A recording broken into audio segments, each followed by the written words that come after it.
Bueno, empezamos. Bueno, bienvenidos a todos. Seminario de viejos conocidos, no tan viejos también.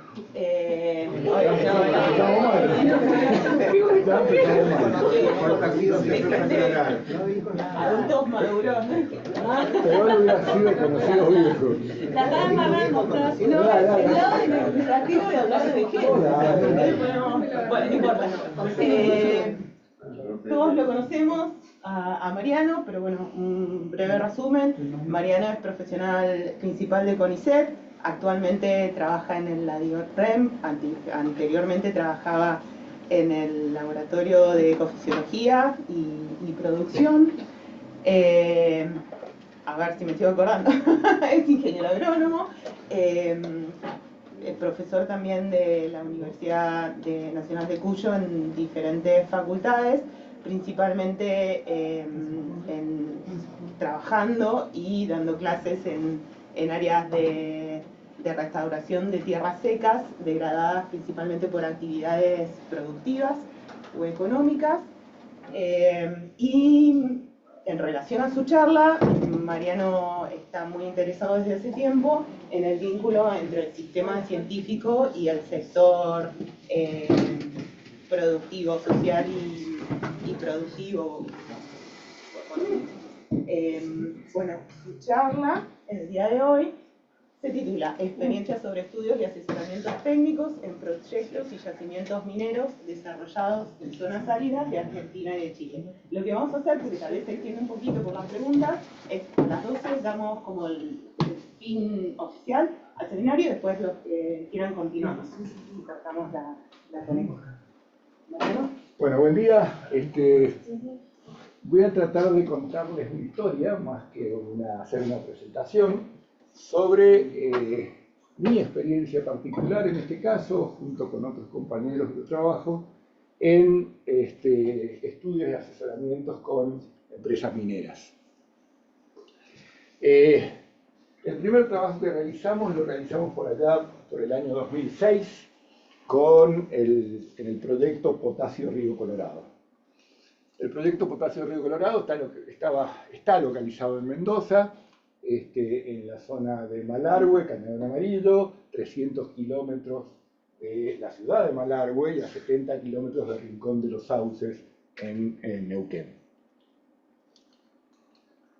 El proyecto Potasio prevé la extracción de sales de cloruro de sodio.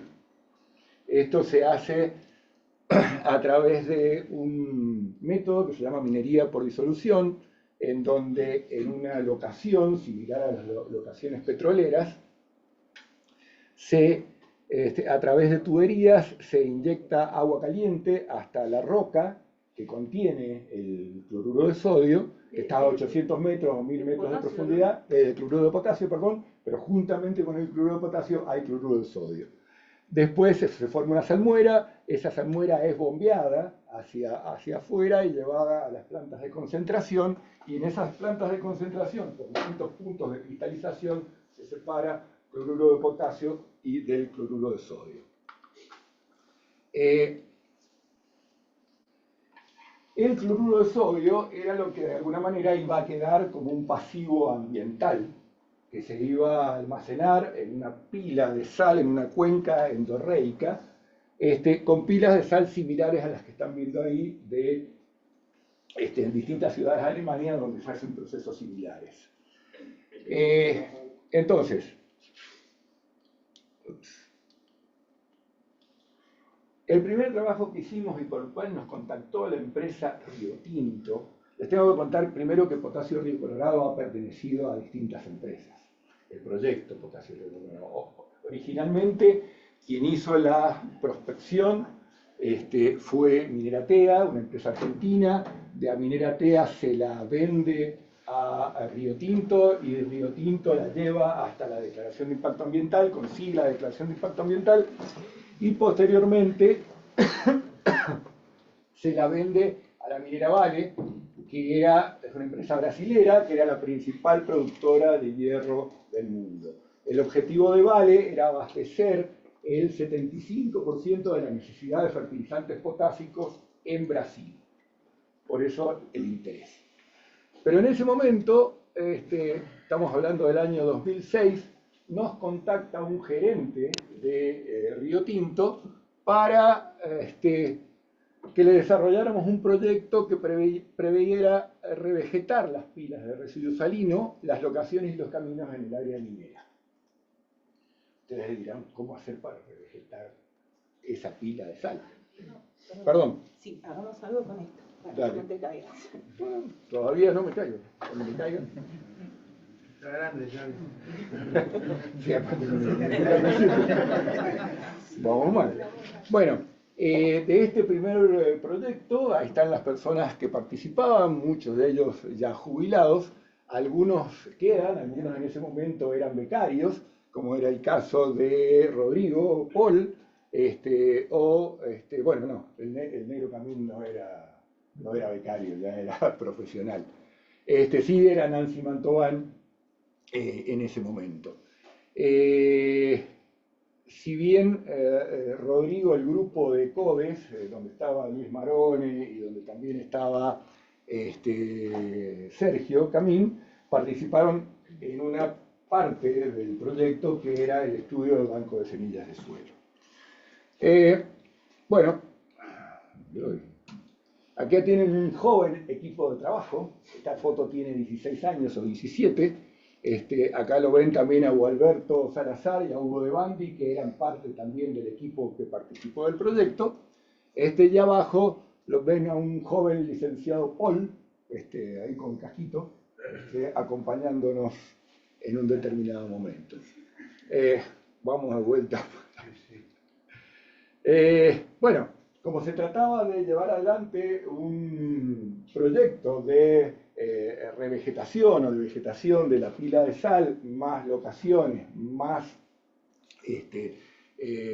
caminos, necesitábamos un ecosistema de referencia. Ese ecosistema de referencia eran las áreas que no iban a ser impactadas por la empresa.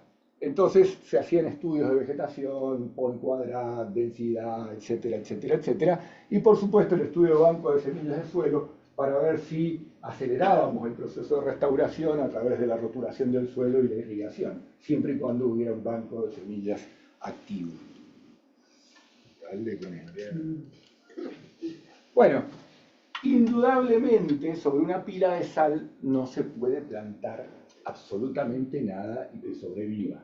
Entonces, la propuesta que se hizo, que se estaba utilizando en otras partes del mundo, era hacer una bolsa directamente con una geomembrana que tenía una garantía de duración de 99 años y que podía testearse su integridad.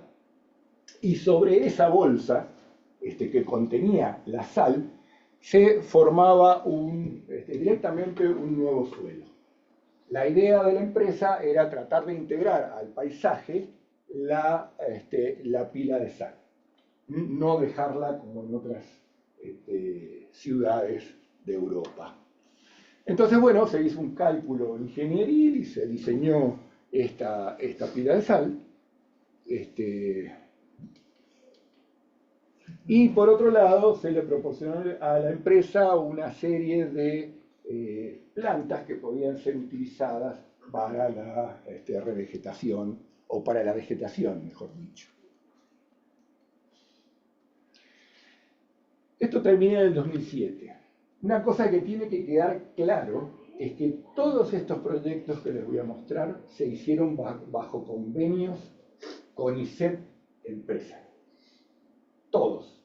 En algunos casos a través de stand, en un solo caso. Todos los demás fueron convenios. Con Potasio Río Colorado firmamos 4 convenios distintos, con distintos objetivos. Entonces, terminada la entrega del proyecto de revegetación de la pila de sal, nos proponen colaborar con el programa de relocalización de puesteros. Potasio Río Colorado tenía que relocalizar 7 familias que estaban dentro del área concesionada. Potasio Río Colorado no solamente tenía la concesión, sino que era propietaria, con títulos firmes, del 70% de las tierras de Caldenón Amarillo. Previamente, en el año 2005, dos antropólogos sociales que trabajaban en temas de conflictividad,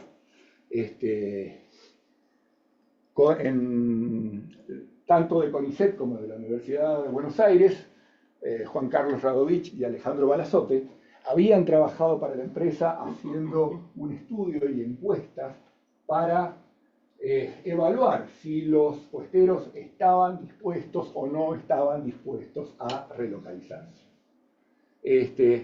La respuesta fue que sí, todos los puesteros querían la relocalización de acuerdo a la propuesta que les había hecho Potasio. Los puesteros iban a relocalizar en Malargüe, San Rafael y Rincón de los Sauces.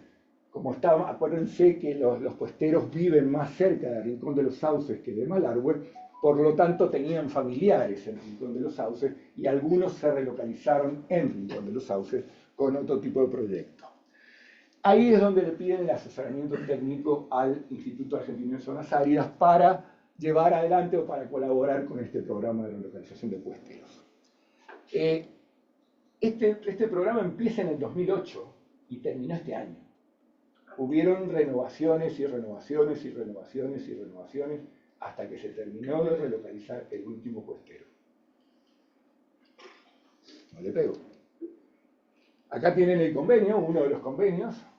En este caso lo firmó la doctora Rovira, pero lo han ido firmando todos los presidentes del CONICET desde el 2006 en adelante.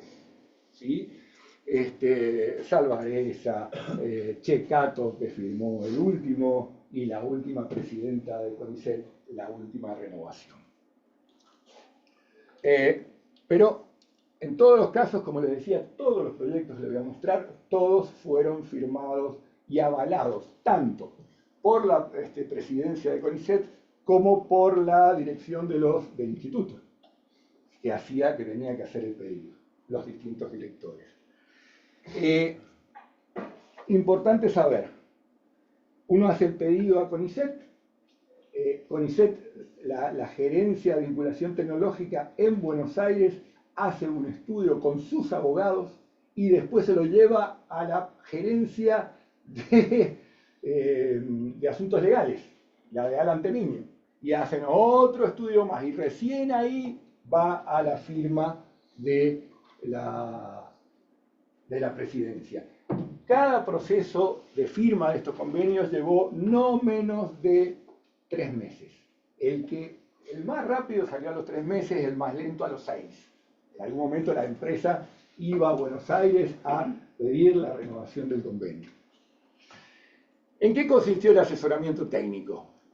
Primero teníamos que llevar adelante un estudio de línea de base para ver de qué partíamos, es decir, los puesteros, qué situación económica presentaban. Y después el estado sanitario de los animales que iban a transportar por los temas fundamentalmente de SENASA, de andar transportando de un lugar a otro. Después nos solicitaron que a cada puestero, cuando fuera relocalizado, se le elaborara un plan productivo que se hizo en forma conjunta con los puesteros. ¿Sí? Teníamos asistencia de un sociólogo que trabajaba para la empresa, que colaboraba justamente en esta parte. Después, también teníamos que seleccionar los campos, las propiedades en donde los puesteros iban a ser relocalizados. La condición era que las características agroecológicas de la zona donde fueran a relocalizarse fueran mejores que la zona en donde ellos estaban.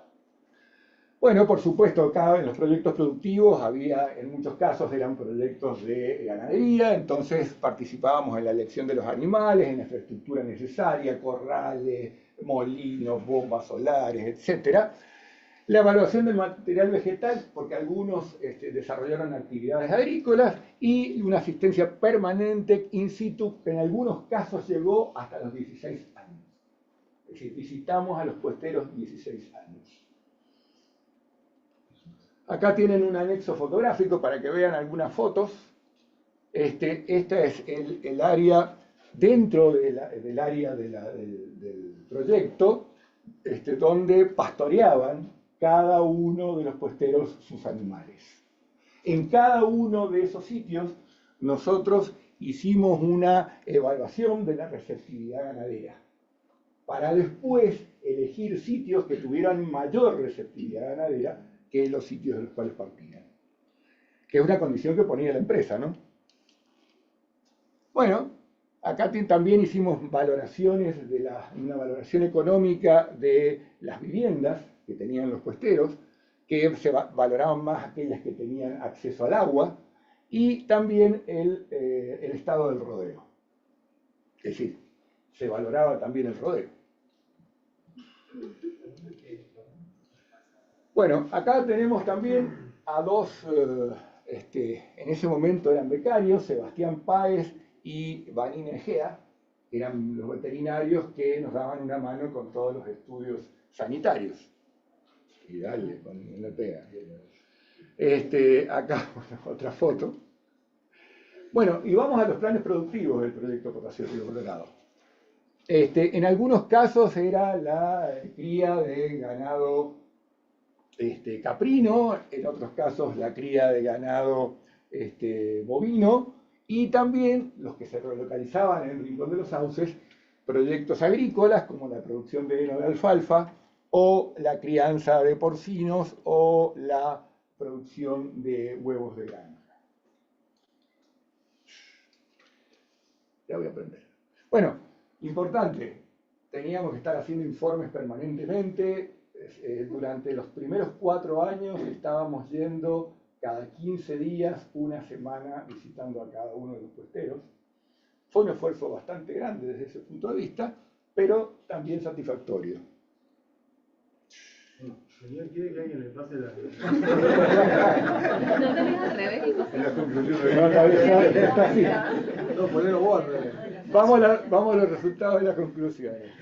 5 familias fueron relocalizadas en propiedades que se pusieron a su nombre. Las compró la empresa y las puso a su nombre con instalaciones y con viviendas nuevas.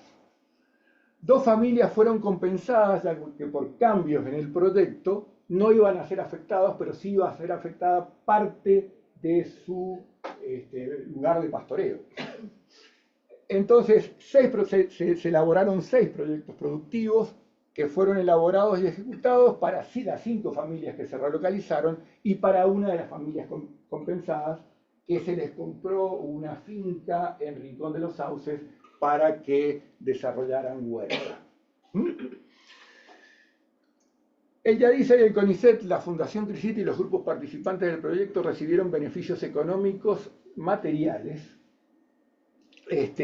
provistos, por las tareas realizadas. Entre ellos, el YADISA recibió 4 vehículos. 2 vehículos que fueron utilizados, todos nuevos, 2 vehículos que fueron utilizados exclusivamente para el proyecto hasta este año, y ahora están todos, los 2 están en posesión del instituto, y 2 vehículos anteriormente en el año 2016, que se compraron cuando no estaba regulado por CONICET cómo se distribuían los fondos. Vos no tenías que informar en el año, por allá por el año 2010 o 2011, no tenías que informar cuánta plata iba destinada a productividad. Eso lo decidías vos y se lo informabas vos al CONICET. No aparecía, no existía prácticamente la Oficina de Vinculación Tecnológica. Por muchos motivos fue para nosotros, y esta es una opinión personal, una enorme satisfacción trabajar en estos proyectos porque, y esto es un punto de vista, pienso que todos los puesteros que fueron relocalizados mejoraron su calidad de vida.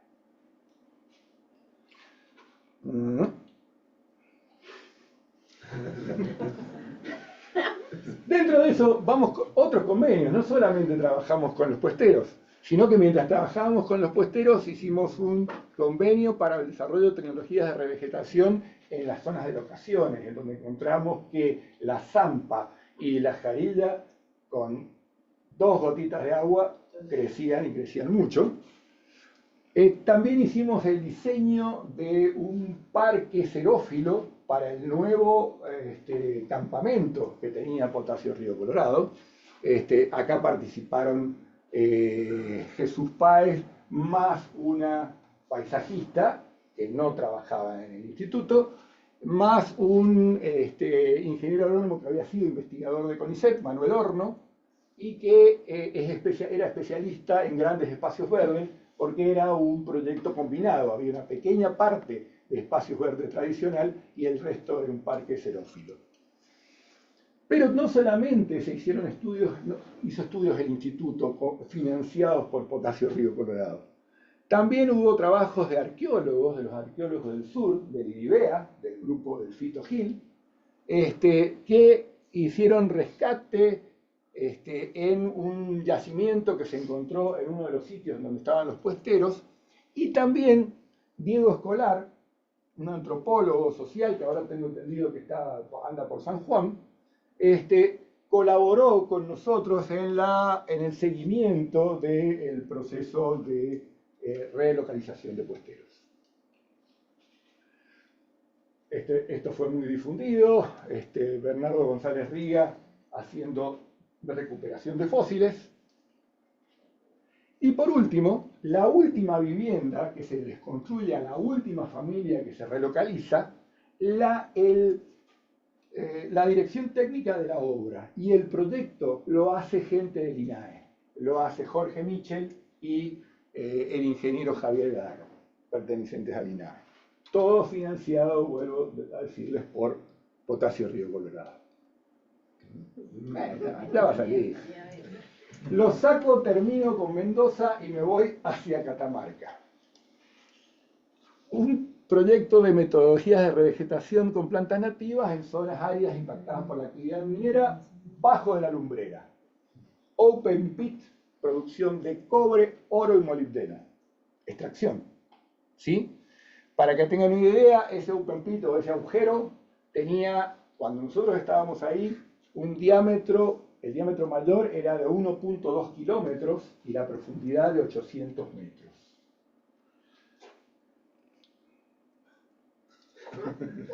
Lo saca de Mendoza. No.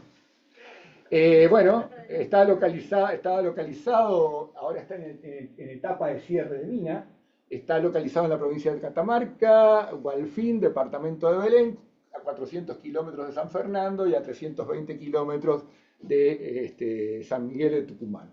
2.600 metros sobre el nivel del mar, es un pórfido cuprífero y por supuesto estamos dentro de la región del monte.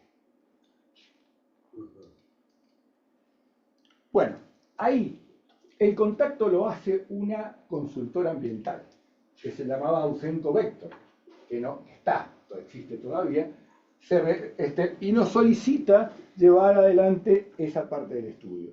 Lo aceptamos por dos motivos. Primero, porque el contacto lo habían realizado esa empresa con Bajo de la Lumbrera. Y en segundo lugar, nosotros no contábamos con la logística en ese momento para nosotros cubrir todo lo que hacía falta. Camioneta 0 kilómetros, personal permanente que cumpliera un roster 15 días por 15 días.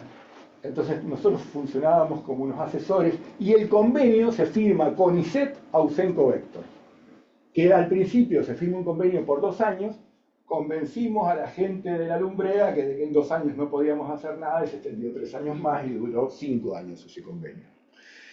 El objetivo de este proyecto era rehabilitar botaderos y dique de cola. ¿Qué son los botaderos?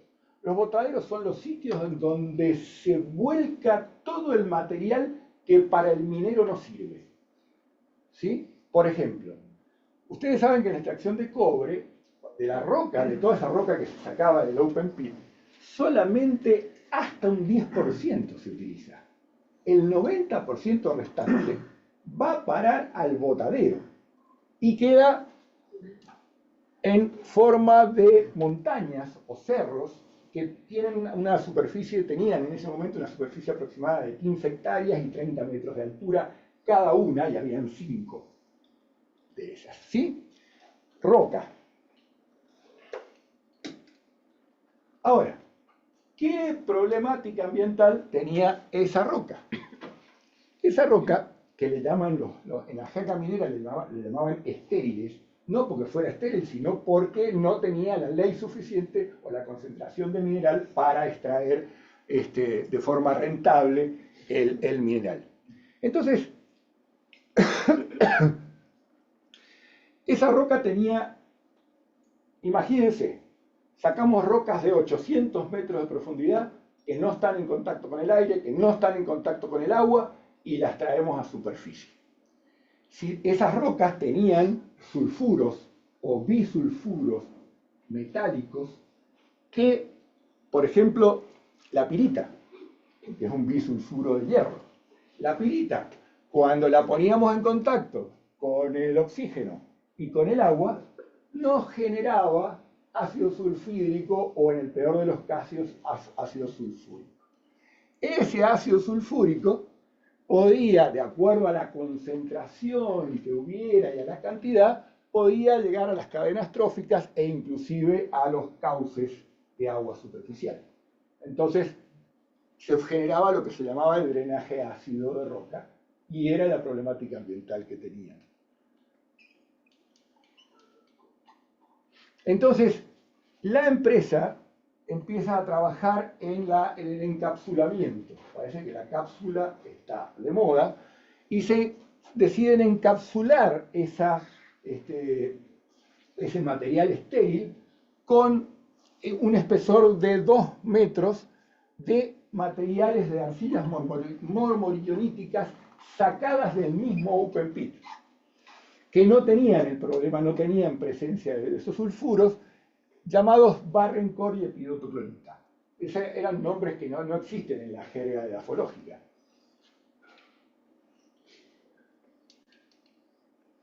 Entonces, el objetivo era desarrollar tecnologías para revegetar fundamentalmente los botaderos. ¿Cómo trabajamos? Bueno, un primer clásico: evaluación de la información ecológica existente, caracterización físico-química y biológica de los sustratos. No teníamos la menor idea de qué se trataba del Barrencore, la epidotoclorita. Relevamiento de vegetación de áreas impactadas, nuevamente tener el ecosistema de referencia para tratar de integrar ese botadero en el paisaje. Pero también había otro objetivo: no solamente integrar el botadero al paisaje, sino que las plantas sobre las coberturas también transpiraran y evitaran que el agua de lluvia llegara al material estéril que estaba a 2 metros de profundidad. Tenían lisímetros por todos lados, simulaban lluvias las lluvias más intensas de los últimos 104 años, y lograron, o encontraron, por lo menos fue lo que nos comunicaron a nosotros, que nunca habían tenido problemas de que el agua hubiera llegado hasta el material estéril. Entonces, bueno, vamos a verlas todas. ¿Qué pasaba? Muchas de las especies con las que nos encontramos en esos relevamientos no teníamos ni la menor idea cómo se multiplicaban. Entonces encontramos 23 especies con las cuales podíamos trabajar, y solamente conseguimos paquetes tecnológicos para la revegetación en 8, que conocimos profundamente los métodos de reproducción. Teníamos que trabajar en cuestiones básicas, ver problemas, si habían problemas de dormición, qué métodos de reproducción sexual o asexual podíamos utilizar, cómo rompíamos esa dormición, etcétera, etcétera, etcétera.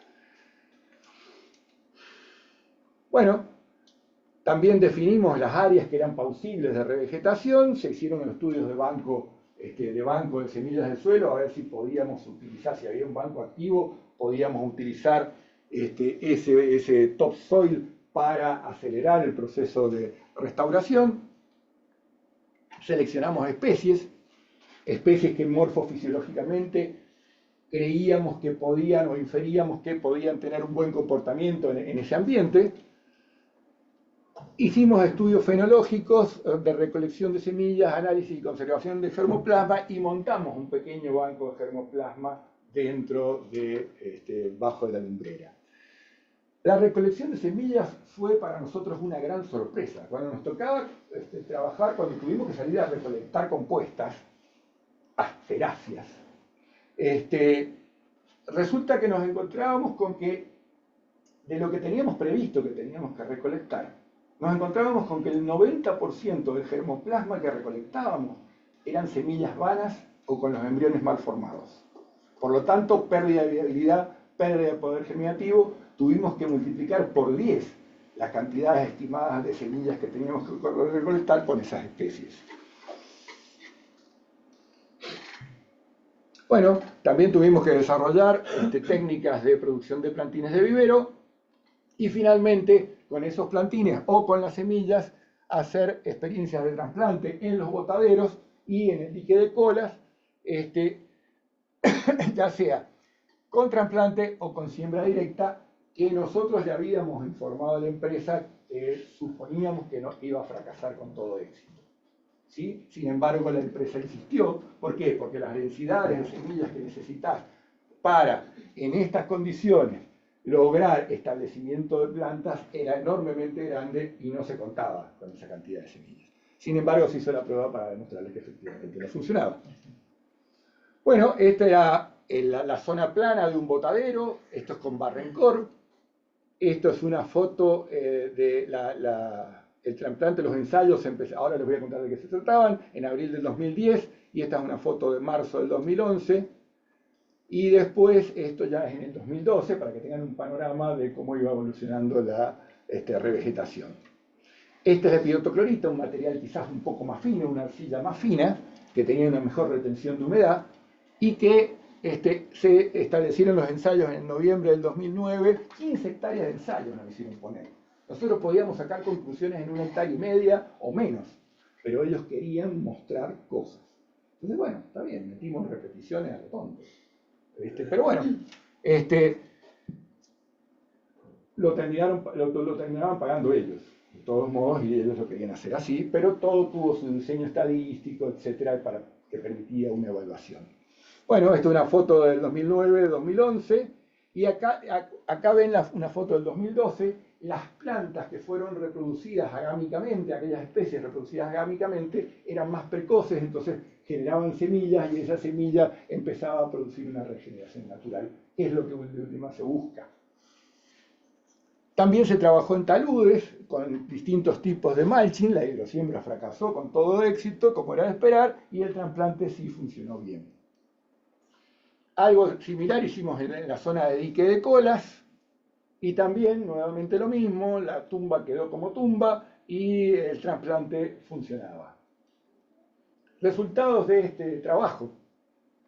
Para el caso de los botaderos, para resumirlo, encontramos 8 especies con las cuales revegetar los botaderos, en donde los tratamientos que probamos tenían que ver con cantidad de riego y periodicidad de riego, y por el otro lado el uso de fertilizantes inorgánicos o fertilizantes orgánicos. Fueron las dos cosas que se probaron con todas las especies. Se logró en el mejor de los tratamientos, que eran 5 litros de agua en el riego inicial, en el riego a los 15 días y después un riego mensual durante un año. Se logró un 92% de supervivencia después de 3 años, se regaba solamente un año, y ese era el tratamiento más húmedo. El tratamiento menos húmedo era un riego de establecimiento y riego a los 15 días y después no se regaba más. No encontramos diferencias significativas entre los tratamientos más húmedos y respecto a la supervivencia, pero sí con respecto al crecimiento era lógico. Es decir, las plantas que tenían más agua crecieron más. Pero para que tengan una idea, el tratamiento más húmedo, estábamos hablando de 600 metros cúbicos por hectárea, una vez al año. Una vid requiere 7.000 metros cúbicos hectárea al año y es la especie cultivada más resistente a la sequía que hay en Mendoza. Bueno, acá lo tenemos a Gualberto también, que también era partícipe de este proyecto, y algunas de las especies que funcionaron mejor, que tuvieron mejores tasas de crecimiento, como la jarilla macho, la cena rígida, que es una parecida a la que tenemos acá, solo que es más grande y más gruesa, y la tesaria de Odoneifolia, que nosotros pensábamos que no iba a funcionar porque era tremendamente una planta muy, muy carnosa, y sin embargo funcionó bien y tenía muy buena tasa de crecimiento. Y una cosa satisfactoria fue que nosotros terminamos en el 2013 este proyecto. Pero en el 2019, financiado por la Secretaría Académica de la Universidad Nacional de Cuyo, pudimos llevar los alumnos del grado de la carrera de Ingeniería en Recursos Naturales de la materia Restauración Ecológica, junto con María Emilia, a la lumbrera para que vieran los ensayos. Por supuesto, previamente preguntamos si estaban los ensayos y cómo estaban los ensayos. Con sorpresa, agradable sorpresa, vimos que la mayor, si bien no hicimos una evaluación sistemática, la mayoría de los ensayos estaban en muy buenas condiciones. Importante esto. Todos los estudios realizados y sus avances, tanto en Potasio Río Colorado como en Bajo de la Lumbrera, han sido presentados y publicados en actas de congresos nacionales e internacionales, como si también en libros. ¿Sí? Y los casos son utilizados como ejemplos detallados en clases regulares de grado y de posgrado. A pesar de que en todos los convenios de CONICET con mineras firmábamos cláusulas de no difusión, siempre de confidencialidad, siempre tuvimos autorización para publicar los resultados y para utilizar los resultados. Por supuesto, consultando con la empresa. Nunca nos encontramos con el problema de no poder utilizar los resultados. Por último, para terminar, un trabajo que hicimos con gente de Yanigla, ¿sí? Una empresa, también una consultora ambiental chilena, contacta a Pablo Villagra y le propone un trabajo que consistía en determinar por qué 42 algarrobos que habían en 70 hectáreas en el Salar de Atacama estaban perdiendo esa vitalidad. Había una pérdida de vitalidad, la empresa lo había informado. ¿Por qué ocurría? Bien, sí, ok. ¿Por qué estaba ocurriendo eso? Bueno, este es el grupo de trabajo. Trabajó también con nosotros Juan Álvarez, trabajó María Emilia y también el Pablito Meglioli.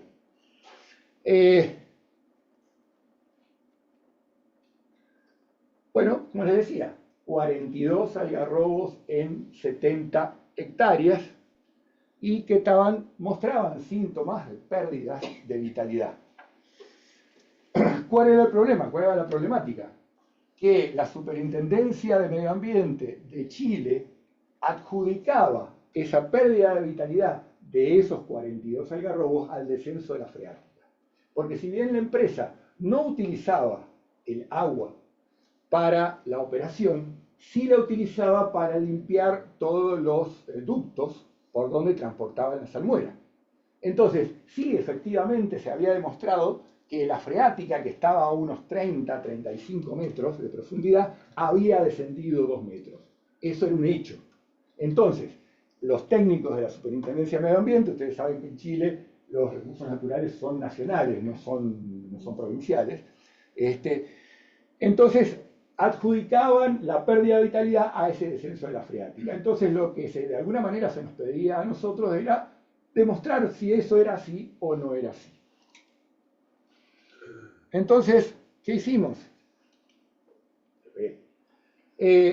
A través de evaluaciones ecofisiológicas, en primer lugar, con distintos parámetros ecofisiológicos como el potencial hídrico o la conductancia estomática, comparábamos las plantas que estaban en el sitio problema con plantas que estaban también de algarrobo en un pueblo que tenían acceso al agua ilimitado. Pasaba un canal de riego por al lado. Entonces, medíamos ambos parámetros en los dos sitios. Y después, en la zona problema, en plantas dañadas y en plantas no dañadas. ¿Sí? En plantas que no perdían, no tenían. Y encontramos que no había diferencias significativas en esos parámetros. Es decir, que no había estrés hídrico ni siquiera en las plantas que estaban en la zona problema. También se hizo un estudio dendrocronológico y Juancito Álvarez determinó que las plantas respondían en todos los casos fundamentalmente a las lluvias. Es decir, cuando había lluvias crecían más, tanto unas como otras. ¿Sí? Lo cual hacía prever que posiblemente esa dependencia de la freática no era tan grande. Y por último, se hizo un estudio isotópico del agua y del agua cinemática. ¿Sí? No sé si están al tanto de lo que es un estudio isotópico, pero a ver, el agua, si me dan tiempo se los explico. No, más o menos todos sabemos. ¿Saben todo? No seguimos, ¿eh? ¿De dónde viene? No importa, ¿de dónde viene el agua? Más allá. Está bien, a ver. El agua tiene dos tipos de isótopos de hidrógeno. De acuerdo a la composición isotópica del agua de lluvia, del agua de la freática, que es distinta, etcétera, podríamos relacionar esa composición isotópica con la composición isotópica del agua cinemática y así prever de dónde podía venir el agua, de dónde se estaban abasteciendo las plantas. Bueno, finalmente entonces no había estrés hídrico, no era la disminución de la napa la responsable de esa pérdida de vitalidad. Entonces dijimos, ¿qué pasará? Habrá aparecido un nuevo, veíamos estos síntomas en las plantas de rotura, digamos, habrá aparecido un nuevo cerambícido que ataca de otra manera, le vamos a traer más trabajo a Sergio Roig, ¿qué pasaba? Y bueno, después de hacer observaciones, simples observaciones, pero bastante sistemáticas, nos volvimos nada más que para tratar de determinar por qué, a pesar de que no teníamos la necesidad de determinar cuál era la causa de la pérdida de vitalidad, nos encontramos con estos señores, que habían un montón de burros asilvestrados en la zona y que eran los causantes de la pérdida de vitalidad de las plantas, porque había un ramoneo permanente. Muchísimas gracias.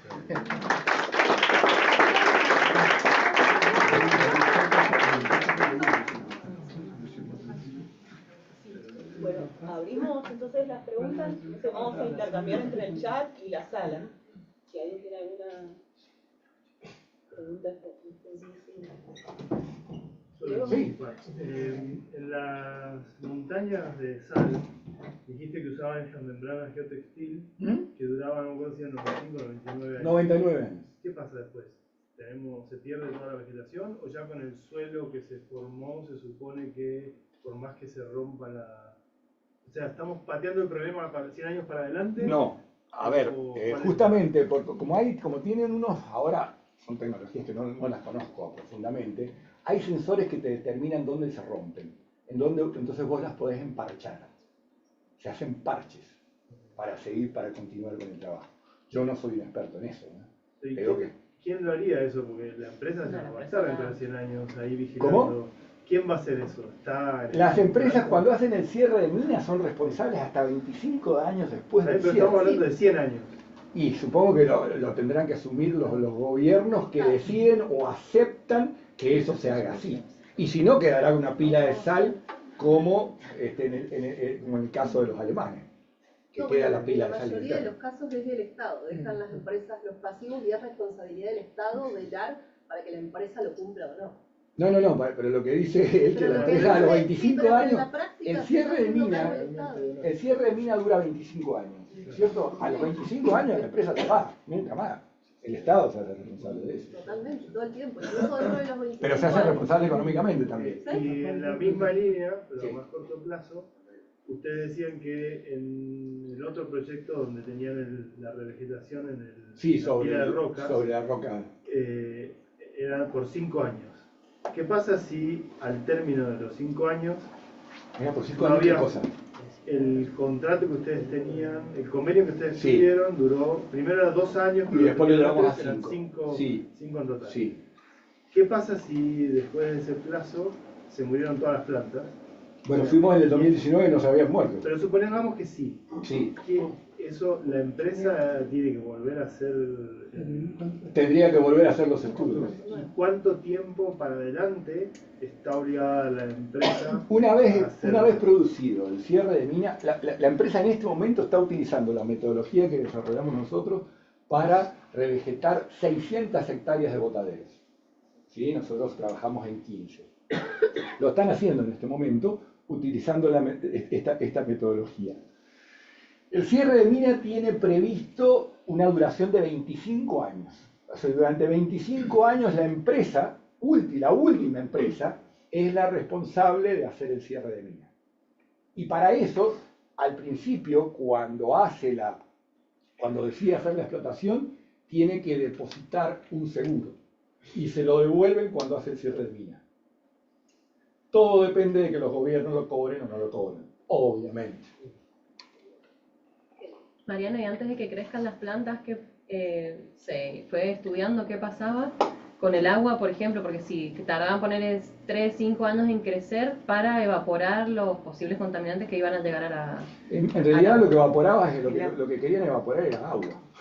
Porque lo que no querían era que el agua llegara al estéril. Y antes de que crezcan las plantas, con todo el... Bueno, no habrá Bueno, mucha lluvia, antes lo que hacían pero- ellos, por eso, pero lo que hacían ellos era simular, ojo, esto es contado por ellos, hacían simulaciones de lluvias de las más intensas que habían tenido en los últimos 104 años.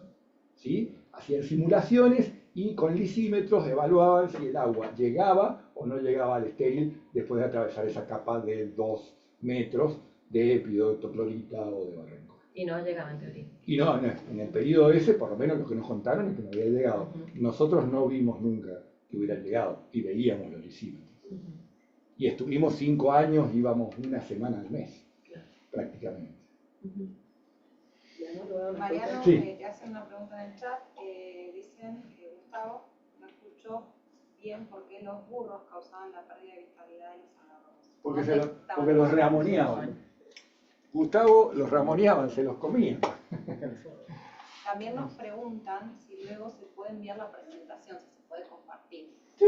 Igual la charla queda subida en YouTube. Sí. No hay problema. ¿Hay alguna otra pregunta acá? ¿Cuáles eran las 5 o 8 plantas que dijiste? ¿Nombraste 3?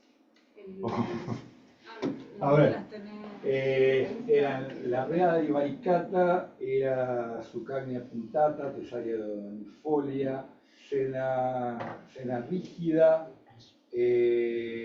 Senecio subulatus, me faltan 2, el Parkinsonian precox, el Parkinsonian precox, y me falta una que no me acuerdo. Y otra, Dale.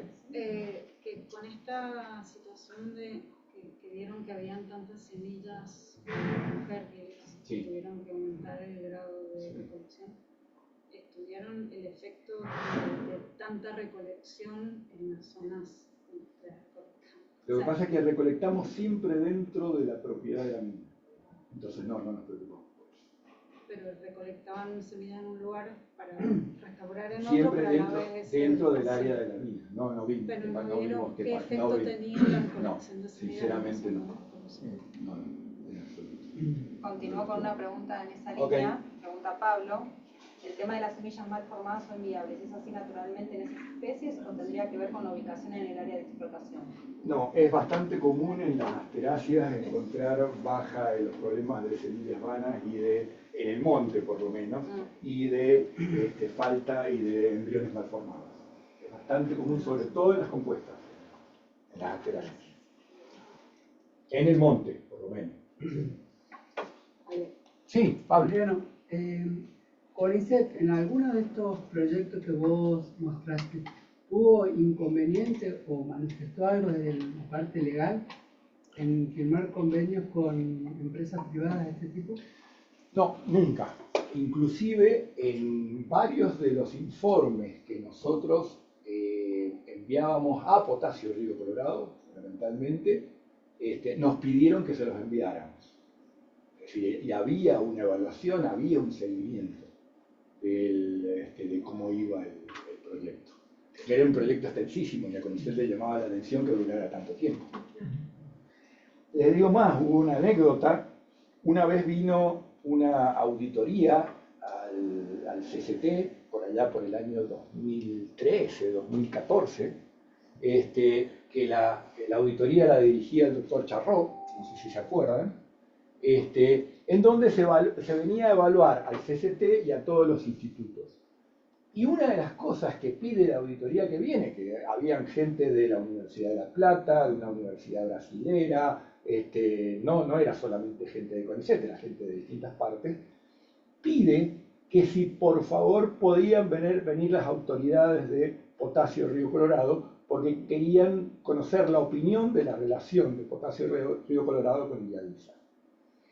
Y la opinión en ese momento, y de lo cual honestamente me siento muy orgulloso, o nos sentimos en ese momento muy orgullosos, fue que la empresa le transmitió al CONICET que con los puesteros la empresa había desaparecido y que lo único que existía era el CONICET. Como que el trato con los puesteros, estuvimos 16, yo te contaba a vos los otros días. ¿Yo padrino a alguien? No, pero más de un regalo fue a parar. Estuvimos, a ver, yo le contaba una anécdota anteayer a vos. Yo no tomo mate, soy el único ingeniero agrónomo que no toma mate, todos mis compañeros tomaron mate, acá adentro todos tomaron mate, nadie me convenció de tomar mate porque no me gusta el mate, sinceramente.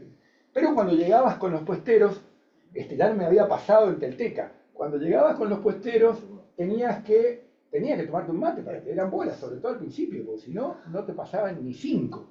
Entonces, bueno, empecé con los mates y claro, al segundo o tercer mate ya les decía, bueno, no, ¿saben lo que pasa? Es que estoy medio mal del estómago y qué sé yo.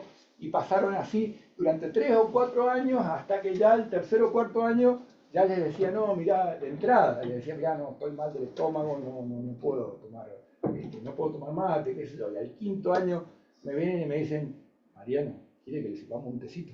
A partir de ahí se blanqueó la situación y pude tomar té y todos me ofrecían té. ¿Cuál fue el tiempo máximo que les demoró CONICET o la empresa en la firma? 8 meses. Una actualización de precios. 8 meses. Fue la gerenta, demora. ¿Pero fue de la, parte de CONICET? De parte de CONICET, no, siempre fue parte de CONICET. Las empresas no te ponían muchas trabas. Lo que sí, por supuesto, se tenían que poner de acuerdo en los términos del convenio, obviamente. Ahora CONICET tiene unos convenios preformateados que si la empresa acepta totalmente los términos, en 45 días se comprometen a sacarlos. Pero la empresa no puede corregir ni una coma de esos convenios. En cuanto hay que corregir comas, ya la cosa cambia. Tenemos una pregunta más en Sí. el chat. Fabiana dice una consulta. Estas especies de vegetación, ¿qué elementos absorbían? ¿Qué elementos absorbían? Fundamentalmente lo que se perseguía era absorción de agua. A ver, si llegaban al estéril, eso es una cosa interesante para contarles. Si llegaban al estéril, a pH 4, que tenía el estéril, hay un montón de minerales que se hacen disponibles para las plantas y que son fitotóxicos. Aluminio, por ejemplo, que a los pH tradicionales del monte, pH 8, 7 y medio, cosas por el estilo, está totalmente indisponible. A esos pH también podías tener problemas de fitotoxicidad. Pero una cosa curiosa, que eso sí lo vimos tanto en los botaderos como en el dique de colas. Todas las plantas que nosotros plantamos al cabo de 2 años, indudablemente habían varias que sus raíces llegaban al estéril, atravesaban la capa de 2 metros. Pero en todos los casos, con 3 especies por lo menos me acuerdo, con las larreas, o fundamentalmente con la rea y con su cagnia, las plantas llegaban al estéril y no se introducían en el estéril, sino que las raíces directamente se torcían y se desarrollaban longitudinalmente en forma paralela a la superficie del suelo. Bueno, si tal vez hay más preguntas, ¿les parece que damos como... Sí, sí. Simplemente cerramos para cortar la conexión y después seguimos, ¿sí? Y el que quiera retirarse ahora. Bueno, muchas gracias, Mariano. De nada.